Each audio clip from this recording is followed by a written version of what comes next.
Shalom, shalom, bien-aimés dans le Seigneur Jésus-Christ. L'Éternel Dieu est bon. Le Seigneur des Seigneurs est fidèle. Quand il commence son œuvre, il l'achève avec beaucoup de soin. Il l'achève avec beaucoup de fidélité. Voilà pourquoi Dieu a pris le temps de recommencer, de réexpliquer sa parole. Parce que Dieu a compris que l'homme n'avait pas saisi, l'homme n'avait pas compris, l'homme n'avait pas assimilé ce qu'il lui avait communiqué.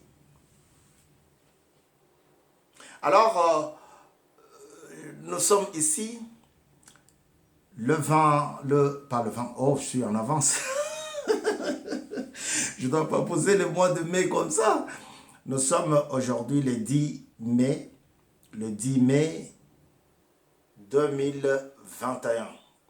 Le 10 mai 2021, pour la gloire du Seigneur, nous sommes ici sur le plateau de Mukulu Télévision pour vous partager l'émission intitulée Parfum de bonne odeur pour Jésus-Christ. Le parfum de bonne odeur pour Jésus-Christ. Le parfum de bonne odeur pour Jésus-Christ, nous sommes à la 23e leçon. Nous sommes à la 23e exhortation pour la gloire du Seigneur. Si tu aimes ton Dieu, c'est un sous-thème. Si tu aimes ton Dieu.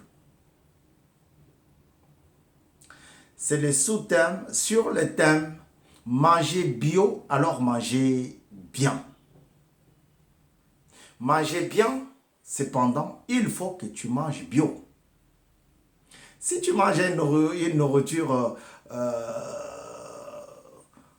contenant des produits, des engrais chimiques, des produits chimiques, ça ne sera pas une bonne nourriture.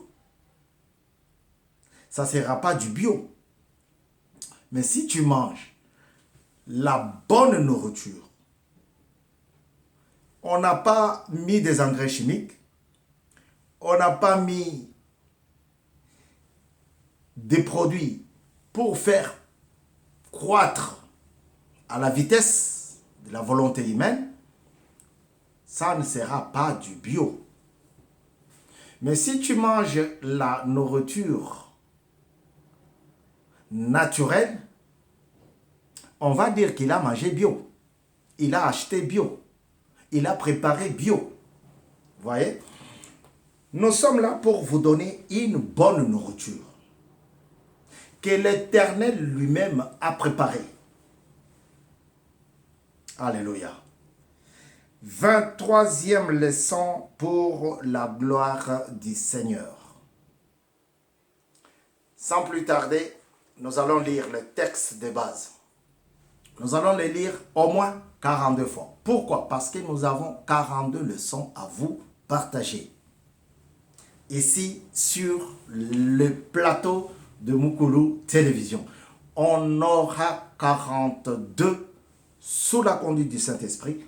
Leçons à vous partager. À nous partager. Parce que nous aussi, nous en profitons. Nous allons lire le texte de base et après, nous allons lire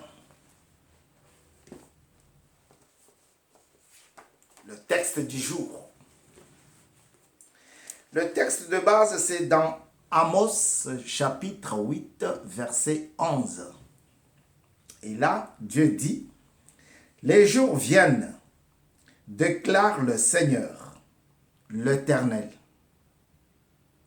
où j'enverrai la famine dans le pays, non pas la faim du pain et la soif de l'eau, mais la faim et la soif d'entendre les paroles de l'Éternel. » Amen. Les jours viennent où j'enverrai la famine dans le pays n'ont pas la faim et la soif de l'eau, mais la faim du pain va se transformer en faim de la parole de Dieu. En quelque sorte, il dit, je te donnerai l'appétit. J'enverrai.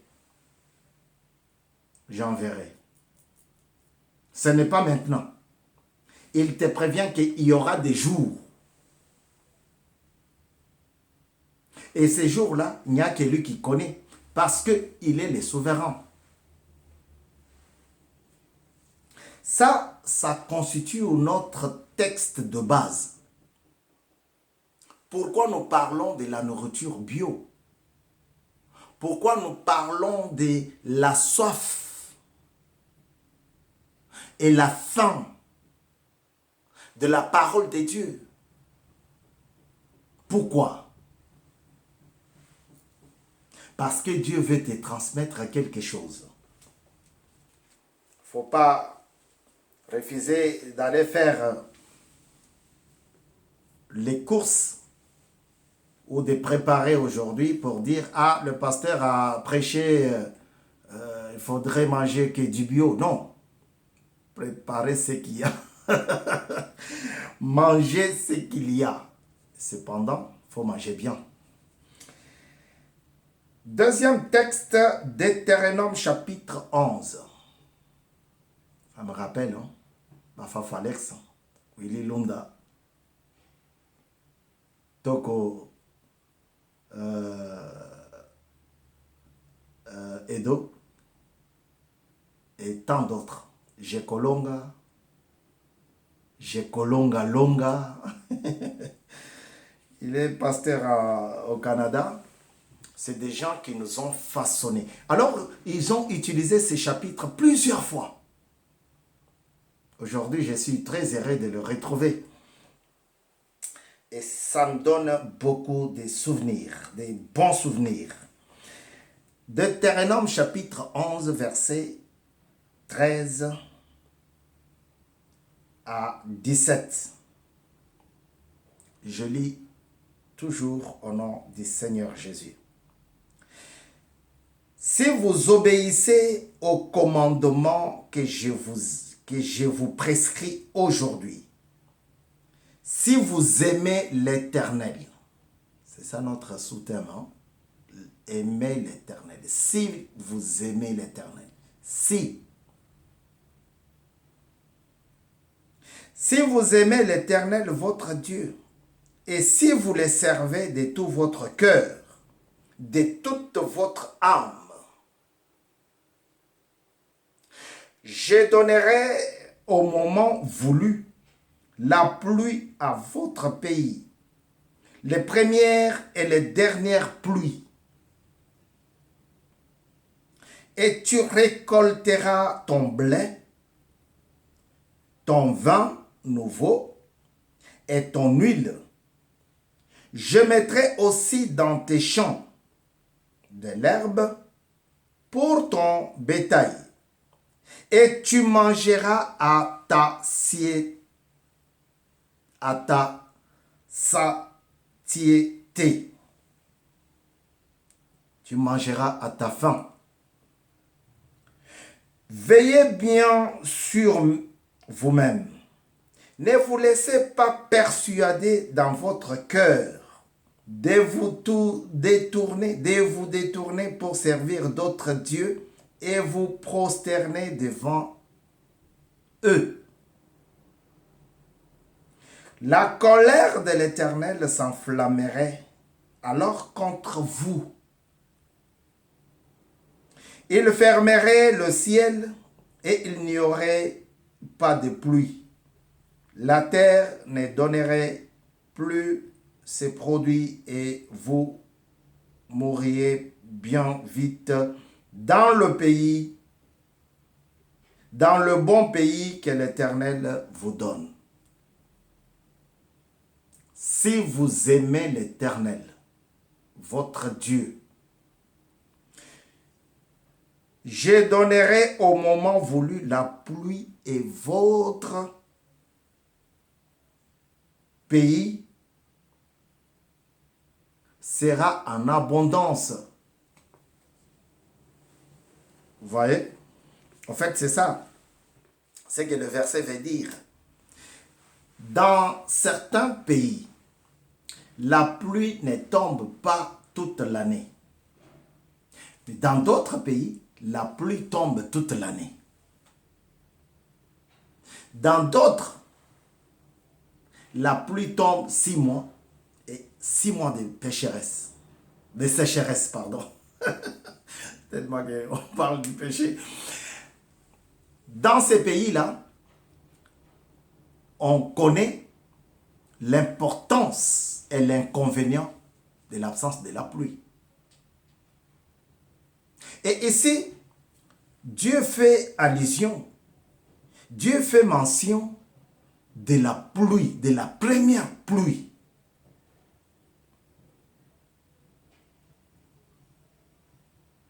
Il dit, tu récolteras ton blé, ton vin nouveau et ton huile. Comment on peut récolter le vin nouveau?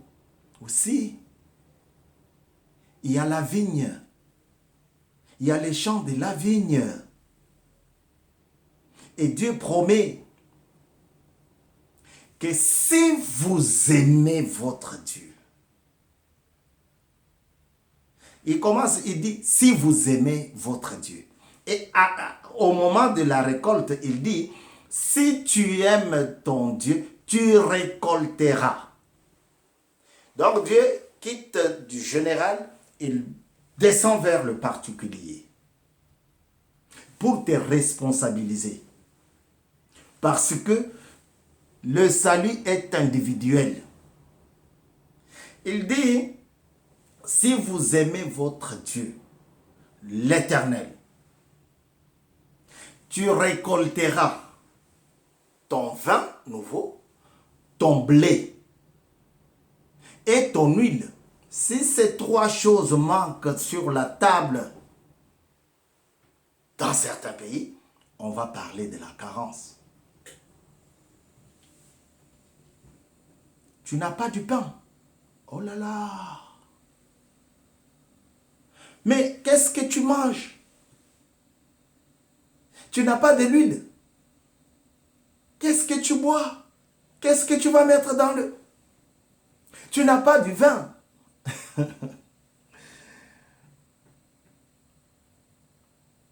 Il dit, je mettrai aussi dans tes champs de l'herbe pour ton... Donc, la nourriture de l'Éternel n'est pas entachée d'aucune carence. C'est-à-dire, quand Dieu te bénit, il prévient même pour ton bétail. C'est pour que tu dises que non, je vais manger un petit morceau et je donne. Non. Il prévient. Il prépare. Il s'arrange à bénir même ton bétail. Quand Dieu bénit, c'est la joie au village. C'est la joie au village. C'est la joie. Il dit, tu mangeras à ta faim. Mais cependant, veillez bien sûr sur vous-même.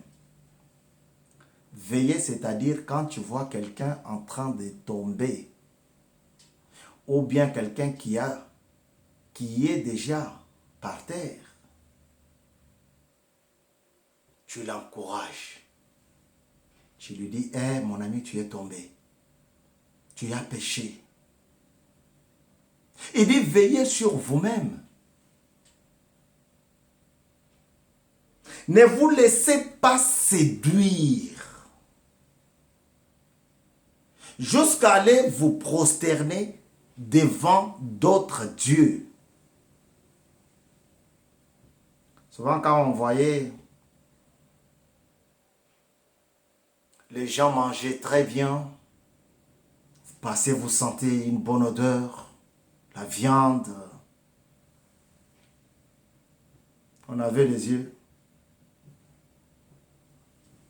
qui font pitié.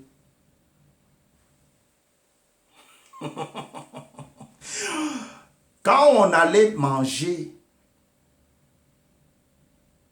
à 6 heures du matin, on était déjà devant la porte du restaurant Mwamboui. Mwamboui Wachana Clément. Paix à son âme, la pauvre maman. Et elle préparait, c'est elle qui nous vendait le riz, les haricots. Le seul plat qui existait. Le riz et les haricots. On était là. 6 heures du matin. Dès qu'elle ouvre la porte, on est déjà dedans. On mange.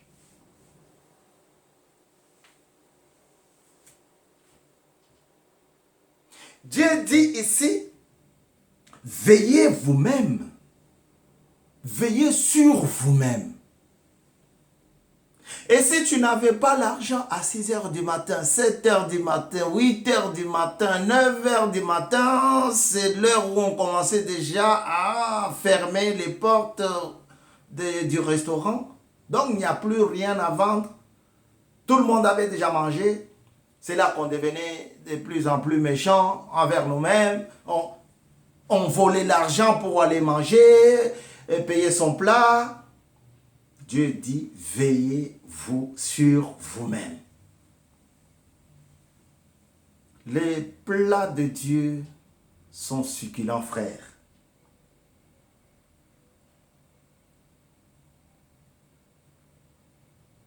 Il n'y a pas d'autre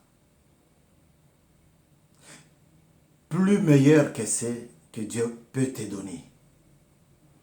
Il dit, je mettrai aussi dans tes champs de l'herbe pour ton bétail et tu mangeras à satiété. Tu mangeras à ta faim. Frère, peut-être que ça fait très longtemps que tu n'as pas mangé à ta faim. Oui, ça existe.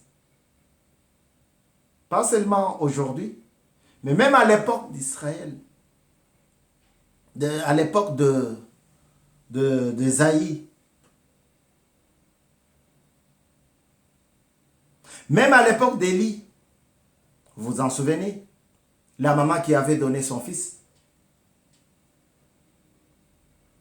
pour qu'on puisse le manger, avec espérance que demain on mangera celui de ma copine. C'était très très loin, longtemps. Mais ça peut exister encore aujourd'hui. Tu te réveilles le matin, il n'y a pas à manger. La nourriture bio, il n'y en a pas. Ça fait longtemps que tu aies mangé. Parce que la situation n'était pas favorable à toi. Il n'y avait pas de boulot. Il n'y avait pas d'élévation au travail. Et ce que tu gagnais, ça ne pouvait pas suffire. Mais aujourd'hui, Dieu veut revenir sur sa parole pour que tu aies une bonne nourriture. Dieu veut revenir sur ce qu'il avait dit à propos de ton élévation.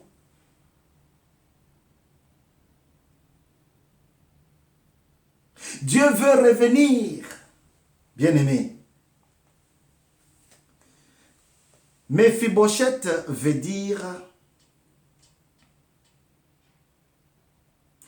qui extermine la honte, exterminant la honte. Mephibosheth, c'est l'enfant de Jonathan, l'ami à David, le fils du roi Ésaü. Ce garçon s'est garçonné puisqu'il était encore bébé, bon, 5 ans déjà. Il avait 5 ans lorsqu'on a tué son papa et son grand-père, Mephibosheth.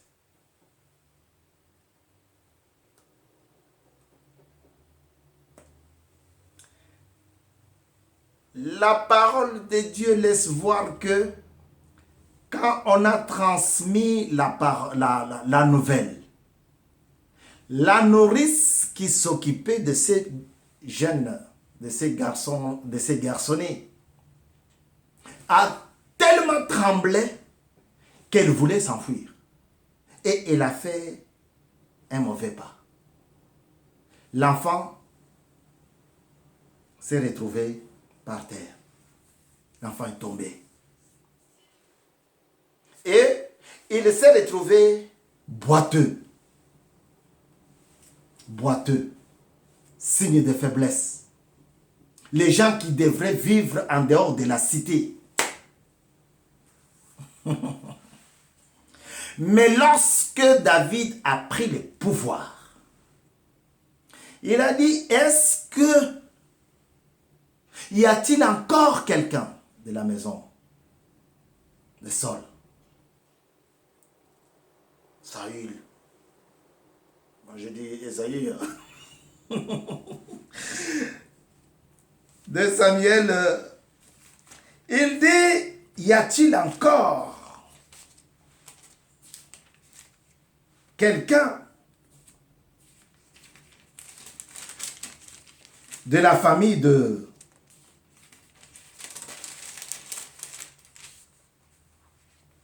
Jonathan? David pose la question, reste-t-il encore quelqu'un de la famille de Saul pour que je lui fasse du bien? 2 Samuel chapitre 9. Est-ce que connaissez-vous quelqu'un qui habite, quelqu'un de la lignée du roi? Parce que je veux faire du bien à cette famille. Frère, la nourriture que Dieu peut te donner est différente de celle que moi je mangeais à 6 heures du matin chez la maman Mamboui. Mamboui, au fait, c'est-à-dire mère, la maman qui a la Rebecca, quoi, qui a mis la maman des jumeaux ou des jumelles.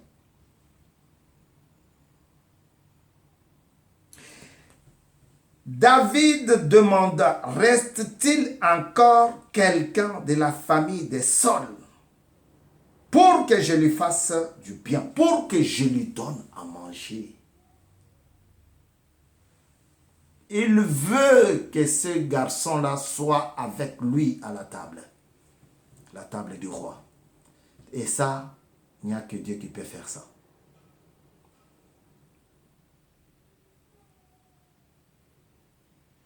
N'y a-t-il plus personne de la famille de Saul pour que je lui fasse du bien?